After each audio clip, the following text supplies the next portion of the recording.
ये आकाशवाणी है। अब आप नवीन सक्सेना से समाचार सुनिए। केंद्रीय मंत्रिमंडल की बैठक में कल किसानों और सूक्ष्म, लघु और मझोले उद्यमों एमएसएमई की सहायता के लिए कई ऐतिहासिक फैसलों को मंजूरी दी गई। कृषि मंत्री नरेंद्र सिंह तोमर ने कहा कि खरीफ की 14 फसलों के लिए न्यूनतम समर्थन मूल्य 83% तक बढ़ाया जाएगा। इससे किसानों को अपनी फसल का बेहतर दाम मिल सकेगा। सरकार ने धान का न्यूनतम समर्थन मूल्य 53 रुपये प्रति क्विंटल बढ़ाकर 1,868 रुपये प्रति क्विंटल कर दिया है। कपास का न्यूनतम समर्थन मूल्य 260 रुपये से बढ़ाया गया है। इससे मौजूदा फसल वर्ष के लिए कपास का न्यूनतम समर्थन मूल्य 5,515 रुपये प्रति क्विंटल होगा। श्री तोमर ने कहा कि मंत्रिमंडल ने कृषि और संबंधित गतिविधियों के लिए लघु अवधि ऋण चुकाने की तारीख अगस्त तक बढ़ा दी है।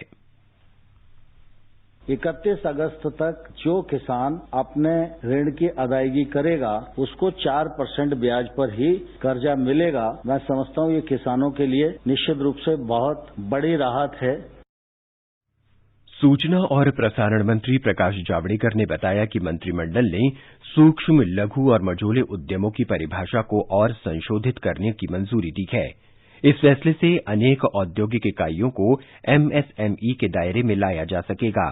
50 करोड़ रुपए तक के निवेश और 250 करोड़ रुपए तक के सकल कारोबार वाले उद्यम अब एमएसएमई क्षेत्र में उपलब्ध लाभ हासिल कर सकेंगे। श्री जावड़ेकर ने कहा कि ऐसे उद्यमों में निर्यात से कारोबार को सकल कारोबार से छूट दी जाएगी।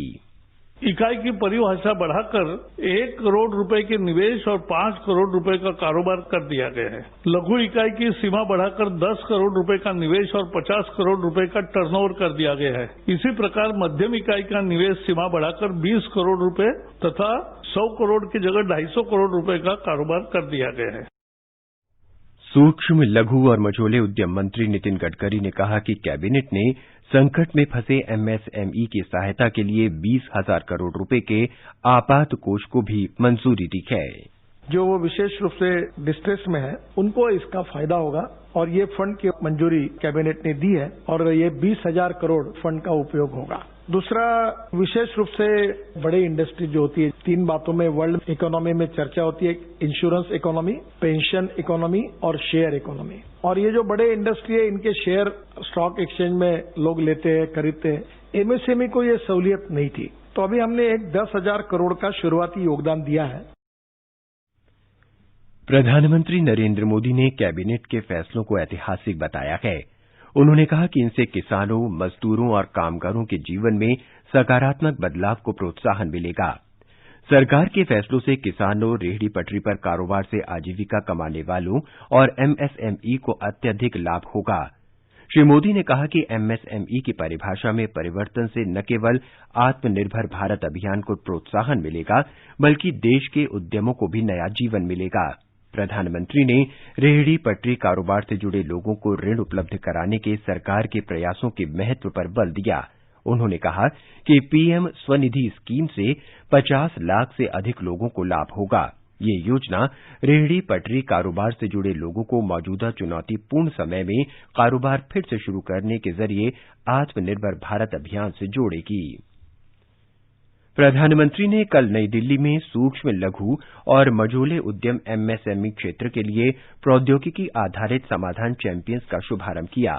चैंपियंस प्लेटफॉर्म देश में सभी सूक्ष्म, लघु और मझोले उद्यमों के लिए हर तरह के समाधान एक ही जगह उपलब्ध कराएगा। इससे इस क्षेत्र को सुदृढ़ बनाकर उत्पादन बढ़ाने में मदद मिलेगी। इस प्लेटफॉर्म पर एमएसएमई क्षेत्र से संबंधित फाइनेंस, कच्चे माल और सभी तरह की अनुमति के साथ शिकायतों का समाधान भी किया जा सकेगा। आत्मनिर्भर भारत अभियान के अंतर्गत सार्वजनिक क्षेत्र के बैंकों ने एक दिन में ही 3,200 करोड़ रुपए के ऋण बिना किसी जमानत के दे दिए हैं। केंद्रीय वित्त मंत्री निर्मला सीतारामन ने बताया है कि बिना जमानत के ऋण मंजूर करने के पहले दिन दूसरी श्रेणी के अंतर्गत आने वाले 3,000 से अधिक सूक्ष्म, लघु और मध्यम उद्योगों एमएसएमई को ये ऋण मंजूर किए गए। इससे एमएसएमई को अपने कर्मचारियों को वेतन देने, किराए का भुगतान करने और कच्चे माल का भंडार बनाने में मदद मिलेगी।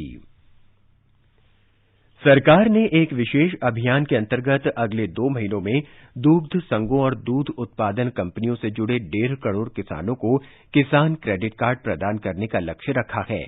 मछली पालन, पशुपालन और डेयरी कार्य मंत्रालय ने बताया है कि ये कार्ड इस महीने से 31 जुलाई तक दिए जाएंगे। जिन किसानों के पास पहले से ही किसान क्रेडिट कार्ड हैं, वो अपने कार्ड से पैसा निकालने की सीमा बढ़वा सकते हैं। हालांकि ब्याज पर रियायत केवल 3 लाख रुपए तक ही मिलेगी। किसान क्रेडिट कार्ड पर बिना गारंटी के 1,60,000 रुपए की सामान्य सीमा जारी रहेगी, लेकिन ऐसे किसान जिनका दूध सीधे दूध संघ खरीदते हैं, वो बिना गारंटी के 3 लाख रुपए तक का ऋण ले सकते हैं। ये समाचार आकाशवाणी से प्रसारित किए जा रहे हैं। प्रधानमंत्री नरेंद्र मोदी ने देश में कोविड-19 को फैलने से रोकने के लिए 2 गज की दूरी बनाए रखने, मास्क लगाने और हाथ धोते रहने की अपील दोहराई है।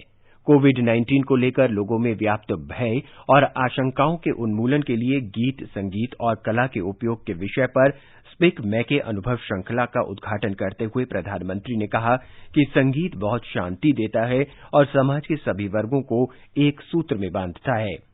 श्री मोदी ने कहा कि जिस प्रकार संगीत में सामंजस्य और अनुशासन की आवश्यकता होती है, उसी तरह कोरोना वायरस से लड़ाई के लिए प्रत्येक नागरिक को संयम और अनुशासन की आवश्यकता है। स्वास्थ्य मंत्रालय ने बताया है कि कोविड-19 रोगियों के ठीक होने की दर निरंतर बढ़ रही है और अब 48.19% हो गई है। पिछले 24 घंटे में कोविड-19 के 4,835 रोगियों को उपचार किया गया। मंत्रालय ने बताया कि इस महामारी से ग्रस्त करीब 92,000 रोगी उपचार के बाद स्वस्थ हो चुके हैं। इस समय देश में 93,322 रोगियों का उपचार चल रहा है। मंत्रालय ने बताया कि सरकार कोविड-19 की रोकथाम और प्रबंधन के लिए राज्यों और केंद्र शासित प्रदेशों के साथ मिलकर अनेक कदम उठा रही है। एक देश एक कार्ड योजना में 3 और राज्यों को शामिल किया गया है। ये राज्य ओडिशा, सिक्किम और मिजोरम हैं। केंद्रीय उपभोक्ता कार्य मंत्री रामविलास पासवान ने इन राज्यों को सार्वजनिक वितरण प्रणाली के समेकित प्रबंधन में शामिल होने की घोषणा की है। इस व्यवस्था में राष्ट्रीय खाद्य सुरक्षा अधिनियम के अंतर्गत कोई भी कार्ड धारक देश के किसी भी हिस्से से सस्ते दर पर सार्वजनिक वितरण प्रणाली की दुकान से राशन प्राप्त कर सकता है। ये सुविधा 17 राज्यों और केंद्र शासित प्रदेशों में उपलब्ध है। 31 मार्च 2021 तक सभी राज्यों को एक राष्ट्र एक योजना में शामिल कर लिया जाएगा। कर्मचारी भविष्य निधि संगठन ईपीएफओ ने पेंशन धारकों को कम्यूटेड पेंशन का भुगतान करने के लिए 105 करोड़ रुपए के बकाया सहित 868 करोड़ रुपए जारी किए हैं। श्रम और रोजगार मंत्रालय ने कहा है कि केंद्रीय न्यासी बोर्ड की सिफारिश पर सरकार ने कर्मचारियों की लंबे समय से चली आ रही मांग को स्वीकार कर लिया है। अब पेंशन धारकों को 15 वर्ष की अवधि के बाद कम्यूटेड पेंशन का भुगतान किया जाएगा। इससे पहले कम्यूटेड पेंशन की बहाली का प्रावधान नहीं था और पेंशन धारकों को कम पेंशन मिलती थी। केंद्र सरकार ने 2020-21 के दौरान ओडिशा में जल जीवन मिशन के कार्यान्वयन के लिए 812 करोड़ रुपए मंजूरी कर दिए हैं। जल शक्ति मंत्रालय ने कहा कि पिछले वर्ष ओडिशा को आवंटित 297 करोड़ रुपए की तुलना में ये राशि काफी महत्वपूर्ण है।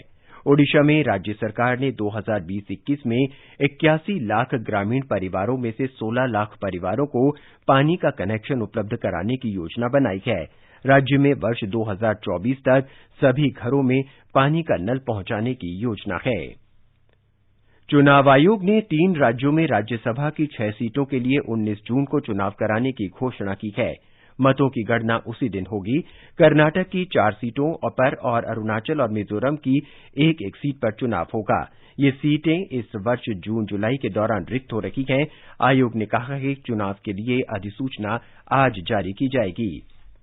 अरब सागर के पूर्व मध्य और दक्षिण पूर्व क्षेत्र के ऊपर बना कम दबाव का क्षेत्र 13 किलोमीटर प्रति घंटे की रफ्तार से उत्तर-उत्तर पश्चिम की दिशा में बढ़ रहा है।